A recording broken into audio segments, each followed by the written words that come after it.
What's up, everybody? I'm here to talk about today's General Hospital episode. Today's episode was kind of predictable. I'm serious. A lot of stuff that happened in today's, well, maybe except for a couple of things, were very predictable. Um, and let me just get into. Well, over this past week, this past weekend, they had the big General Hospital fan club weekend thing, and some stuff, not much came out of that, but some news came out of it.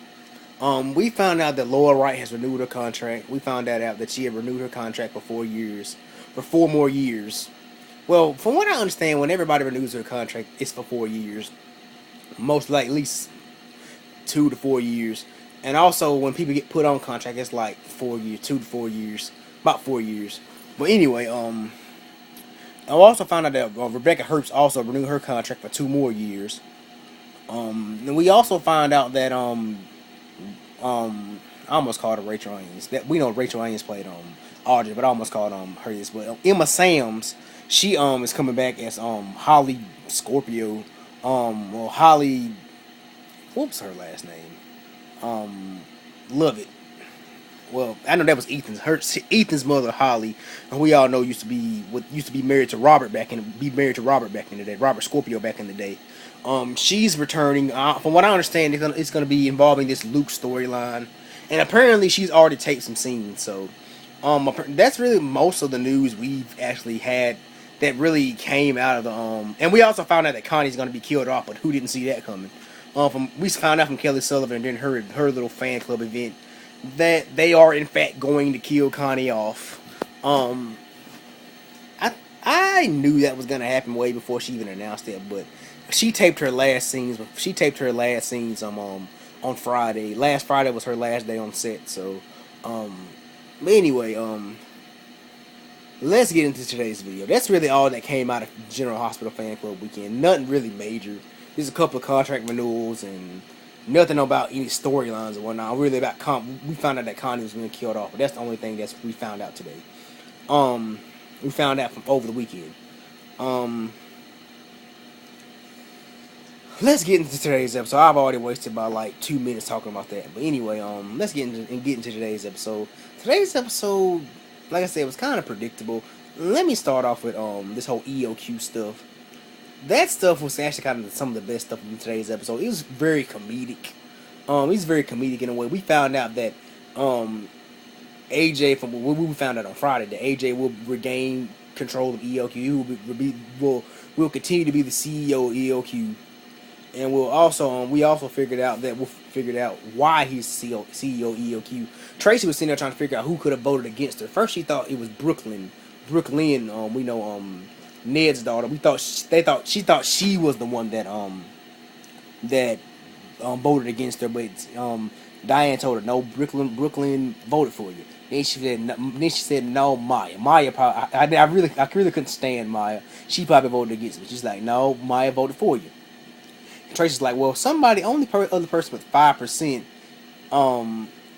was Alice, and so it was revealed that Alice voted for AJ, and Tracy basically was about to choke Alice, but Alice put her in a damn sleeper hold or something like that. And those things were like freaking hilarious in my opinion. I mean, I knew they were meant to be funny too, and it was actually kind of funny seeing AJ basically Elizabeth was sitting there saying, which I really don't understand why Liz was there. I'm sorry, I don't understand why. I love Liz true enough, but I don't understand why she was there. Why did she even have to be in that meeting? I mean, she's not a Quartermain, she's not a shareholder. Why was she in that meeting? So they let any old random person walk in the court to EOQ meeting now. But anyway, those are some funny scenes. So AJ is getting control over EOQ. But anyway, Liz was sitting there asking AJ. It was funny seeing Liz tell AJ, should we like do something to break this up? And AJ basically started shouting like, no, stop that. You gotta stop that. And he's like, oh, well, see, it didn't work. But anyway, that was some funny scenes. I didn't care for any of all that Kiki and Michael stuff. Michael basically thanking Kiki for basically thanking Kiki for voting for AJ and whatnot, and using her shares to vote for AJ. I wasn't really here for none of that whole all that Michael and Kiki stuff. I'm not here for that. I hadn't been get reason I can't get behind because we know Michael and Kiki are gonna get together. I see it coming on. I see it coming from a mile away. I mean, there's no denying they're going what route they're going. They're going to go with Michael and Kiki, just because Kristen Alderson and Chad Duell go together in real life, and basically just a rehash Michael and Star. That's all that is. That's all that is. And something else I see coming from a mile away: Carly and Franco. Patrick asked Carly something today that I've been, and also something that Sonny also asked Carly. Why does she care so much about Franco? Why does she care so much about him? I mean, I thought Carly, you claim you hate the guy, but yet you care so much about him. I mean, like I said, I'm not really here for these rehashing of old pairings. I'm not here for that. I mean, there's no denying that Laura Wright also said something this weekend. Someone asked Carly, asked Laura Wright during this past at one of the fan club events, they asked her who's Carly's next love interest, and she flat out said probably Franco. She said probably Franco. Franco's probably her next love interest. There's no denying that they're gonna go when he came out of this out of surgery, and I'm hearing he's probably gonna go into a coma, slip into a coma. But he opened his eyes today. He didn't say nothing today, but he opened his eyes today. Carly was sitting there talking to him. But anyway, like I was saying before, Patrick basically asked her why does she care about Franco, and like I said, I'm not here for these rehashing of old players. There's no denying that Roger Howarth and Laura Wright have chemistry. There's no denying that they have chemistry. I'm not denying that they do have chemistry, but I mean, put Carly with someone else. Put Franco with somebody else. I like to see Franco and Ava more explored. I mean, I'm not here for that rehashing of old pairings. Anyway, what else happened in today's episode? Britt and Dr. Holbrook. That's some stuff I want to talk about. Britt and Dr. Holbrook were talking today, and she basically was sitting there telling Britt how she knows that Britt basically told her mother that she's thinking about flat out telling Patrick the truth. She's seriously thinking about telling her the truth, as she should. But she's thinking about telling him the truth, and Dr. Holbrook basically